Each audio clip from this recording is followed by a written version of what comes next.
A concrete rose is something beautiful that came from a hard exterior. So hard circumstances, hard situations, tough life, that and something beautiful coming from that. That is a concrete rose.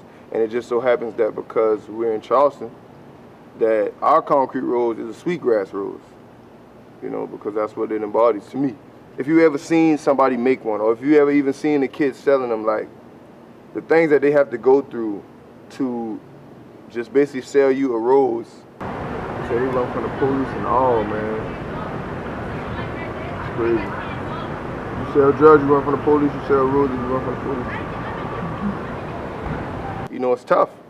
It's tough, but it's something beautiful, but it comes from a tough situation. It comes from the need of money or the lack of money. It comes from, you know, sometimes having to flee from the authority figures because they don't want you selling them. It comes from having to stand in the heat.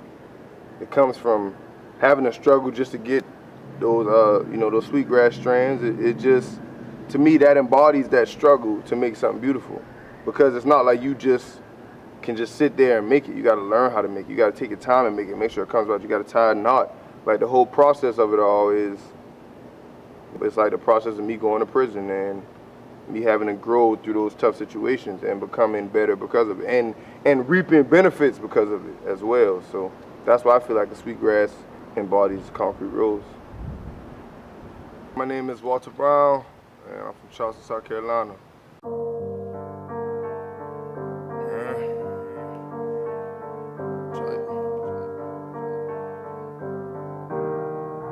Feel me?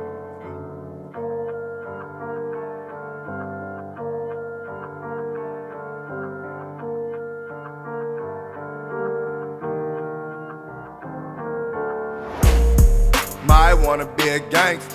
The first song, Ambition, it is, like I said, the EP is chronological, so Ambition is like me 16, 17, 18, and it's that raw emotion, you know. I start off the song, I was just saying, Ma, I wanna be a gangster, and that right there sets the tone for the record, because that's my mind state. I'm not a punk, you know what I'm saying? That's what keeps playing.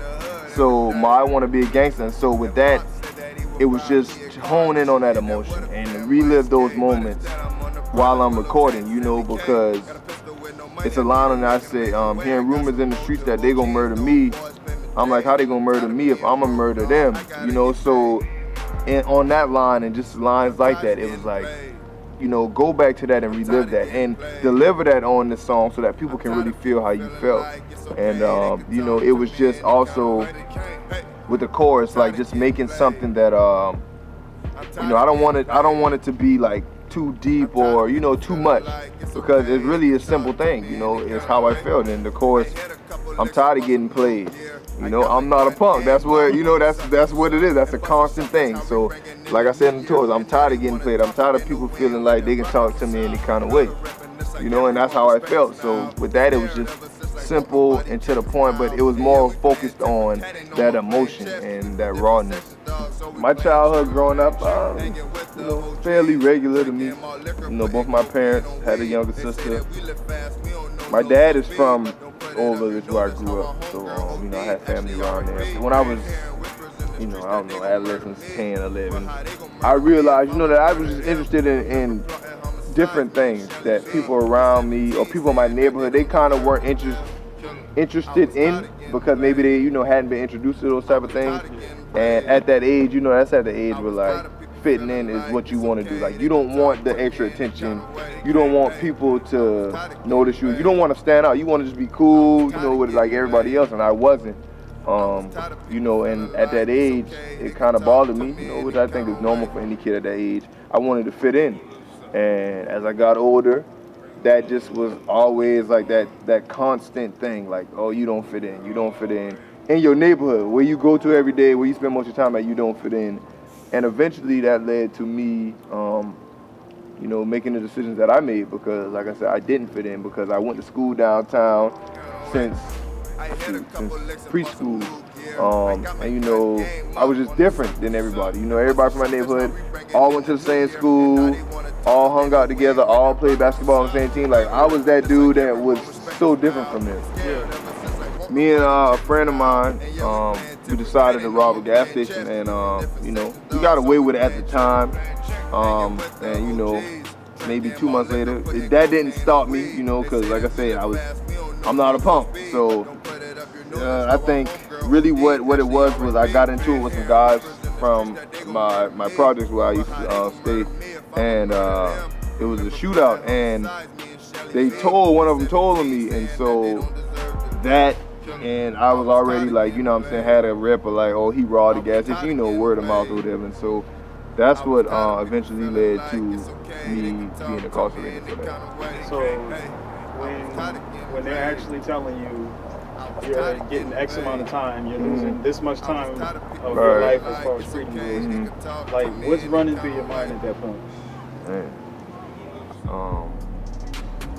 That's one of those out of body experiences, you know. Only other time I can relate to that is when I got hit by a car. Like that, watching it happen, and then wishing that it was a dream, you know. So that's what that was like, man. It wasn't like no singular thought. It was like, man, this is really happening, you know. And in that moment, you know, I feel like in out of body experience, there's no emotion there, because it's almost like you want to remove yourself from your body so you become numb to the situation. So that's how it was for me, man. And then I don't think it hit me really until like maybe 5 days after I had like been in prison, and then I realized like, you know, this is real. But because those first 2, 3, 4 days, it was like I was numb, man. I wasn't eating, you know, just your world is like shattered, and you don't know, you just don't know. It's a lot of unknowns, you know. I wasn't even thinking about home. It's like now you thinking about like, where am I going next and what that's gonna be like. And I mean, even down to the like, is a nigga gonna try to rape me? Like, you don't know what to think, you know. So like maybe that after I had done that like first week, then it's like, man, I'm thinking about everything, you know. The whole time while I was, you know, free, when I got incarcerated, I knew the whole time, like, you know, what you're doing is wrong, this ain't what you're supposed to do, and I ignored it. And eventually, I think it was just the only way for me to really get it was to not have no peace, you know, was to like be in a complete dark place and be like, it ain't no light, you know, and then eventually realizing that it was only one source of light. I think that's what it was for me.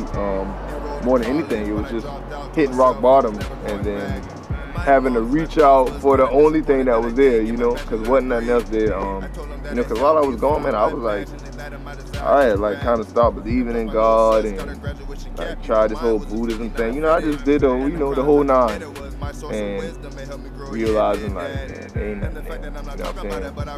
So that's what it was, though, man. It was just hitting rock bottom and, you know, realizing, man, you can't run forever. And so once I just manned up and accepted that, then it was, you know, that's when things started to change. And like I said, I already knew that anyway, so it wasn't like I had to force myself, because it was always that tug. But I guess I gave in, you know, and accepted my path. Those 4 years and 3 months felt like forever. I was in college when my brother went away, and that was really hard for me. It's my best friend.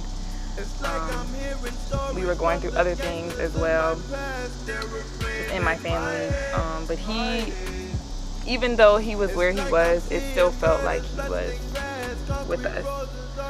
Maybe not physically, but we talked to him every day on the phone. We prayed together. I just admire his relationship with the Lord. Definitely had an impact on me wanting to get closer to him. My brother's just amazing, and I just love watching him doing everything that he's doing. And he's only been home for almost 9 months, and he has accomplished a lot in those 9 months. And he works 6 days out the week, but on that one day, he is all about making his music, and I admire that he's just so passionate, and I just can't wait to see everything that God has in store for him. So yeah, this is little sister talking. Walter, I love you. You're amazing. And thank you, Mommy. And Daddy.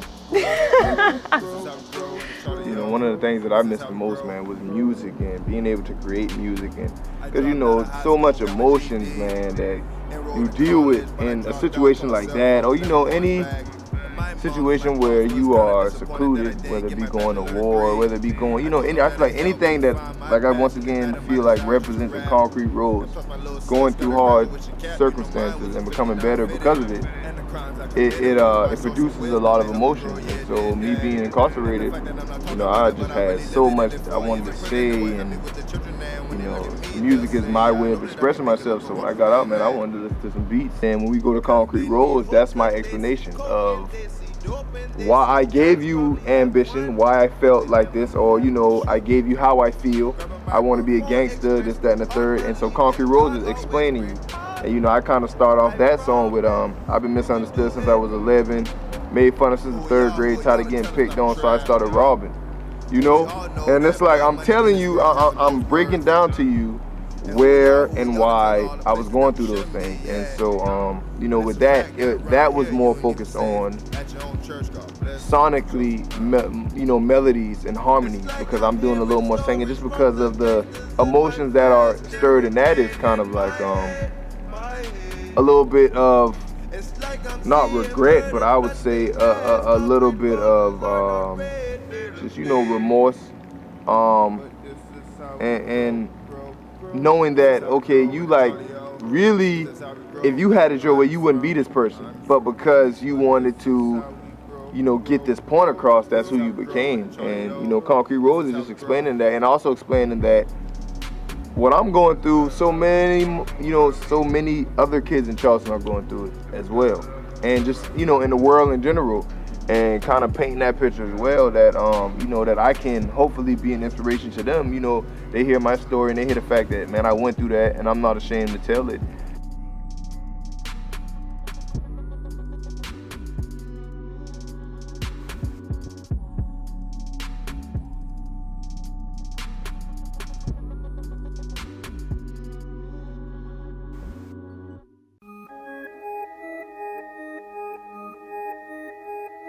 Wicked, wicked. Might be them wicked spirits. Wicked, wicked, wicked, wicked. I be like, whoa, brother.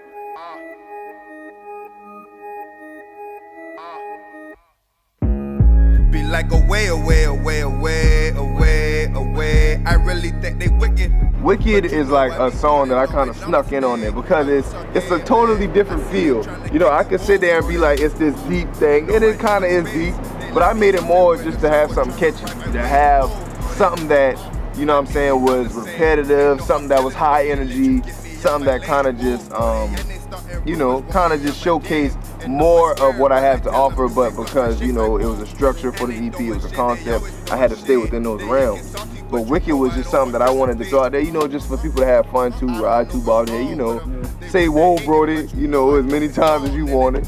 So, you know, that's what Wicked was about. And it was also paying homage to just my circle, my brothers, my sister, my mother, you know, all the females in my life. I don't mean to say that like, you know, like I'm a pimp or a player, but just all the women in my life that are positive influences on me. You know, I wanted to pay homage to that, and just, you know, also understanding that now that I'm home, I have to watch out for those people. I have to watch out for people who don't mean me no good, because everybody don't mean you good at the end of the day. So, you know, I do think they wicked. You know, I really think they wicked, but you know, I be cooling on my Namaste, my Wusak game, man. I see they trying to kick it. Whoa, brody.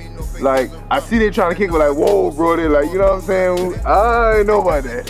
You know what I'm saying? Your face ain't too good with me, so, you know what I'm saying? It's just that understanding, realizing at that point in my life that everybody didn't mean me good. Some people meant me harm, and, you know what I'm saying? Just trying to avoid those situations. But you know they ain't.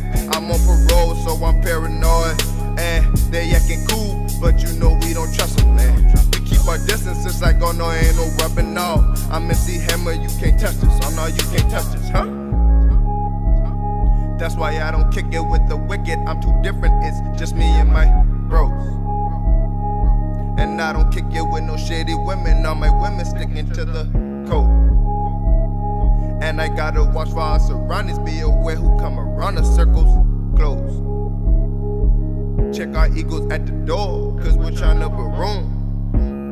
I be like way away, away, away, away, away. I really think they wicked, but you know I be coolin' on my namaste. My Wusa game, man. I see they tryna kick it, whoa, bro, they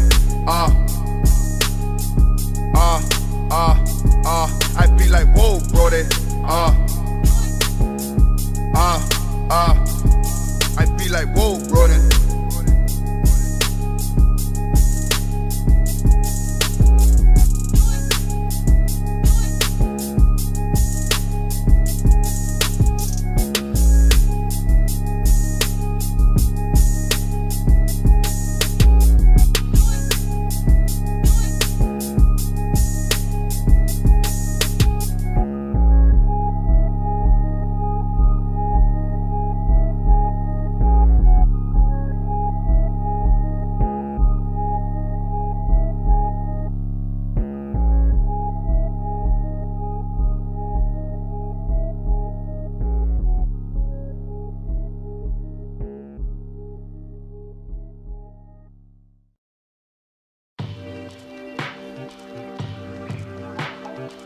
often that I wonder why I got to go through things that I do.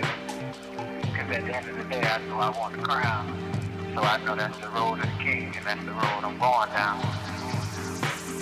King's Road was, you know what I'm saying, that was just accepting everything, you know, accepting all the mistakes that I had made, and the fact that I influenced my little cousin who was, when I got out of prison, he was going to prison. And so accepting all those things, you know, that I made mistakes, I harmed some people's lives, but even though I did all those things, you know, like I said, a common theme is that something beautiful can come from a hard situation, and that's Concrete Road. So, you know, that's what King's Road was about, man, and it was just basically telling that. And then Toast to Us, man, featuring my mama, Lisa, that's just celebration, man, you know, celebrating, overcoming all those things. And so my mother, she sung on the track because for one, she can sing, she sounds good. For two, why not, you know, why not have her on a moment that is celebratory? You know, we're celebrating something, and so she has that to celebrate with me, and I'm just talking about celebrating coming home from prison, celebrating the release of my EP, celebrating my sister graduate, and that's not just special to me. When I first came home, I was you know, releasing music, but it was more of, I guess, the music that I was releasing before Concrete Roads was, I was telling you all the things that I had learned from those experiences. But after after a little analyzing and reflecting, I realized that, well, I had to tell you the experiences first before I could tell you what I learned. You know, because if I'm telling you all this dope stuff and these deep messages, but you don't know what I've been through, then you might not understand it. You know, it'd be taken out of context. You might think I'm trying to preach to you or something. And so, you know, after doing that, I realized that I needed to introduce myself to people, because people that don't know me or my story, they wouldn't know, you know, why I think the way I think. So Concrete Roads kind of came after that, and looking back and saying, well, hold on, you know, before I give you this, I need to kind of explain to you what all I've been through. And so that's how we got to the point of that. And you know, once I had that vision, that you know, it wasn't really anything after that. It was just put, you know, I guess, seeing how I wanted to present that, you know, and how I wanted to say those things, and how I wanted to tell my story. I had went to Atlanta to meet with this record company, and you know, they just weren't talking right. They were, you know, they wanted like to make me into some, I don't know, some radio type of person, you know, like to where we just remove all substance and just make catchy things, which is cool. It's a place for that, but that I felt like that didn't need to be my introduction. And so my engineer, me and him sat down, and we just came up with a concept and the idea that, you know, people need to get to know me. And so from there, you know, I got my beats and I began to just write my songs. And you know what I'm saying? He just helped me with my whole overall sound and sonically the direction of the EP. Shout out to Matt Tootin and Alex Brown. But yeah, you know, he produced in every sense of the word on my EP. Definitely. This is Mikey's road that I've been walking on.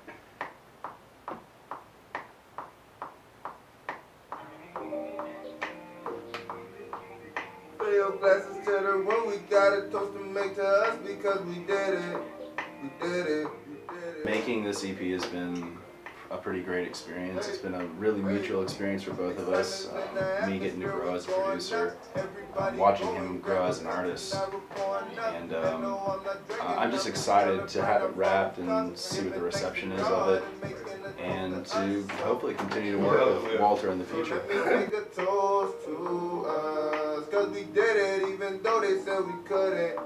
We couldn't. Let me make a toast to us. Hey, hey, so what you say? Let's make a toast. Let's make a toast. And everybody go and grab a cup and then you hold it up so we can make a toast. Can make a toast 'cause we deserve it. Working hard. Cool. Although he was never gone, you know, from my heart, my mind, my soul, he was always with me, but I have him back physically, and I am so happy to see him accomplish all the things that he's done in such little time. And he's so gifted and so talented and so smart, and I'm just happy to be a part of that. You know, I'll lend him my vocals whenever, I'll do whatever. I'm his biggest advocate. I'm his #1 fan. I always will be. I'm mama to the end. Peace. Love you. I'm excited for the release. Yeah. And just, yeah, it's gonna be fun. I can't wait. It's gonna be a fun time, man. I was gonna say, I was telling him I feel like it's so important to hit capacity, so there's like a line. Yeah. So there's like, I don't know. Like that hype. Yeah. What's going on there? The idea, it's like, it kind of sucks from a certain perspective, but it's great from another perspective of like that person that wasn't able to even get Right, in. right. And wants to know like, what was it like? That's very interesting. Yeah. When's he gonna do it again? Exactly. Yeah. So yeah, Exactly, man. I don't know. I'm looking forward to all of it, and like I said, once you get like whatever promotion avenues that you want to take with that, just let me know, and I'll help like get it around. If you're doing flyers or Yeah, anything, I yeah. can help you get some stuff up. Okay. Yeah, definitely, Just bro. what I would say, start thinking about that now. Then, Yeah. Because you're freed up to think about that. You don't really Right. have to worry about this Right, yeah, so much exactly. anymore. So Definitely, I'm on it though. I got it from here. All right, man. Yeah, man. Good stuff. Fill your glasses to the room. We got a toast to make to us because we did it. We did it. Hey, hey, hey. Excitement's in the atmosphere. We going up. Everybody go and grab a cup. Tonight we're pouring up. And no, I'm not drinking. I'm just celebrating how far we've come. Giving thanks to God and making a toast to us. So, oh. To whom much is given, much is required. And so I'll only be as successful as my heart or my mind allows me to give. So, you know, right now, you know, I feel like my giving has been matching my success right now. It's been times where, you know, I've had to check myself and you know, say, look at all these things that you've been given. You know, so when people need help, just return that. But yeah, you know, that's what I feel. I feel like, you know, as we move on into like this next phase, it's only gonna get bigger and better, but it's all up to me on how big I allow it to get, because the minute I become selfish with music or my intentions, you know, it'll start working, because you know, I didn't give myself this gift, and this gift ain't for me. So, you know, I feel like that's what God is saying to me. You know, I mean, you know, He gonna let me do whatever I want to do. So if I want to be selfish, He gonna let it happen. But he's warning me just to always have a giving heart. And, you know that if I'm in a position, if he puts me in a position where I'm able to give and help, then that's what I'm supposed to do. So, you know, I guess I feel like that's what I'm hearing in my heart, though. My whole story isn't significant to just me. Like, I don't have this special story. My story is pretty common. Like, you know what I'm saying? The prison rate in South Carolina is like, you know, especially for African American males, like probably almost 3/4 of, you know, African American males in South Carolina will go to prison. So yeah, so you know what I'm saying? So it's not just special to me. And so, you know, to us, it was celebrating me and the accomplishments in my life and the things that I've overcome, but also anybody, like, we all have something to celebrate. So it was kind of giving that moment, and I felt like it was a great way to end the EP and a great way to usher in now, you know, like I said, now that I've got that out the way, I've got that off my shoulders. Now it's like, man, now I can, you know, I can make any kind of music I want to. I can make those wickets all day long, you know, the catchy, repetitive things if I want to. So, you know, that's just basically the EP in a nutshell, man. It was chronologically from 16 to 25, you know, from where I was at then to where I'm at now, and just bring you on that journey with me. So what you say? Let's make a toast. Let's make a toast. And everybody go and grab a cup and then you hold it up so we can make a toast. Can make a toast cause we deserve it.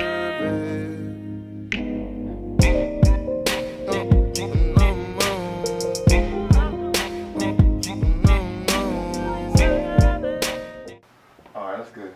So you did good, just push that thing out, girl. Don't be shy. Step up on that thing. Now that it's out there for everyone to hear and, you know, for people to digest, now I can go on and make the kind of music that, you know, I mean, just whatever. You know, I can make catchy tunes, or, you know, I can make, you know, just love songs. Anything I want to make, I can make now, because I feel like I've introduced myself. You know who I am now. You know, so I feel like it's kind of like, I kind of, you know, I guess related to like when you're dating somebody. You know, when you first meet someone, you kind of have to introduce yourself. You don't just come out and just tell them, you know, and just start acting crazy and I guess showing all these different sides of you, because you ain't even introduce yourself. So it's kind of like, that's how I, you know, how I kind of, you know, compare my EP to. It's like, I'm introducing myself to you, and now that I have, now I can show you, you know, Walter Brown and all that he can do. But to just bring that to you at first, it's kind of like, wait, you know, like, who are you? Why should I listen to you? You know, what do you got to say? Why is that important? So, you know, I just feel like, for me, what Concrete Rose did was it put my story out there, and now, you know, I can take that wherever I want to take it.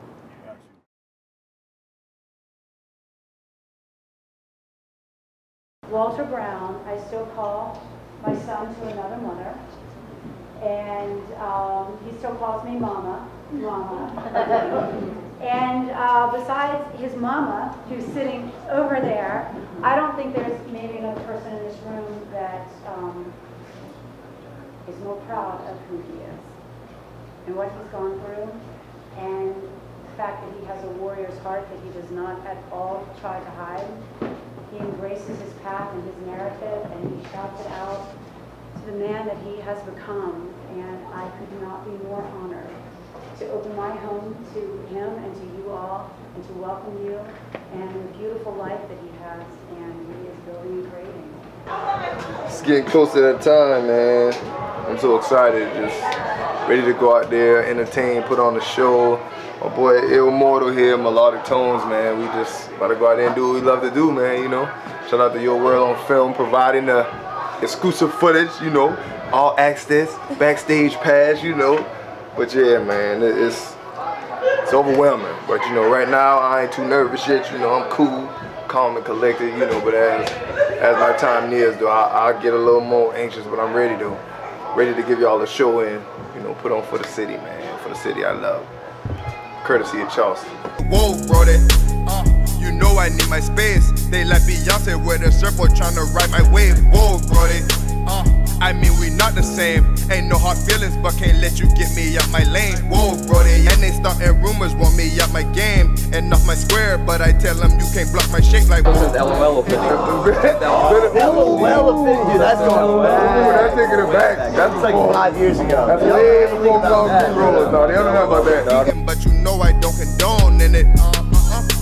Plus I got my own business, my own thing, so why would I be in your business, huh? Dope event, the performances was great. I thought it was dope how he went in and changed clothes in between performances and stuff like that. It made you feel like he was at a real show. We don't get a lot of shows like that from independent artists down here, so salute to him on that, most definitely. Show was lit, best show I've been to in a couple years. I'm telling you, it was awesome to see him come out in the costumes and the outfit changes. It was beautiful. The music that he did, it was just awesome, man. Big shout out to Walter Brown, the whole family, man. Trip, Eric, OG, everybody, man. Just real dope. The show was amazing. Walter, you did great. Love the energy, love the lyrics. You did amazing. You are inspiration. Keep doing what you're doing. You're going to So amazing to see you out there, man. Just like in your space, doing what you should do. Keep it up. Awesome. Love you. More and more and more. My dog from Shout out to everybody that came to show some love, man. It's great, man. Thank y'all. Much appreciated, man. Just telling y'all now. Baby. This is only the beginning. Free Thinker Junior, Fly Boy Music Group. Watch what we do. Come next year. Touch this, I know you can't touch this, huh? To everybody who's supporting me now, first and foremost, thank y'all for the support, man. That's without support, I mean, you know, when any of this happened, what to expect from me in the future, man, is just, you know, more good music. But as far as like a sound, I'm very big on not putting myself in a lane or, you know, saying that I make this kind of music or that kind of music. Concrete Roads was an EP. It served the purpose. It was an introduction. But, you know, what we have in store coming up, man, is like, is something totally, just totally new to people that I guess have grown accustomed to listening to Concrete Roads. So, you know, just for what to expect in the future, just expect the unexpected. Expect different sounds, expect different songs, expect different topics, but expect good music, you know, at the end of the day, and just good vibes, man, all day. Man staring back at me. An insecure dude who became a gangster just so I wouldn't hear him laugh at me.